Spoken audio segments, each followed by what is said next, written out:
दिल्ली एक ऐसा शहर जो कभी नहीं रुकता, जहां हर सड़क पर रफ्तार बहती है और हर कोने में एक नई कहानी छिपी होती है।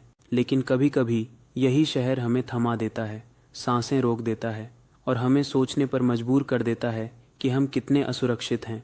उस शाम आसमान बरस रहा था, जैसे किसी अदृश्य खतरे की चेतावनी दे रहा हो। वसंत कुंज के पास मेट्रो निर्माण स्थल पर एक दीवार अचानक ढह पड़ी। सिर्फ दीवार ही नहीं, फुटपाथ का 15 मीटर का हिस्सा भी जमीन में धंस गया। सड़क पर लोग थे, वाहन थे, लेकिन जैसे किसी अदृश्य हाथ ने सबको बचा लिया। कोई घायल नहीं हुआ, कोई जान नहीं गई, लेकिन यह राहत ज्यादा देर टिकने वाली नहीं थी। पुलिस ने तुरंत इलाके को घेर लिया, रास्ते बदल दिए गए, बैरिकेड्स लगा दिए गए। मेट्रो अधिकारी मौके पर पहुंचे, जांच शुरू हुई। लेकिन दिल्ली की उस रात की कहानी यहीं खत्म नहीं होती। दूसरे छोर पर जैतपुर में बारिश उतनी ही तेज बरस रही थी, लेकिन यहाँ किस्मत साथ नहीं थी। एक पुरानी दीवार पानी के दबाव से थरथरा रही थी और फिर एक पल में ढह गई। उसके नीचे 7 लोग दब गए, 3 पुरुष, 2 महिलाएं और 2 मासूम बच्चियां, जिनके सपने अभी शुरू भी नहीं हुए थे। चिल्लाहटें, अफरा तफरी और मिट्टी में दबे हुए लोग, ये नज़ारा किसी का भी दिल दहला सकता था। राहत दल दौड़े, खुदाई हुई, कुछ को जिंदा निकाला गया, लेकिन 7 जानें नहीं बच सकीं।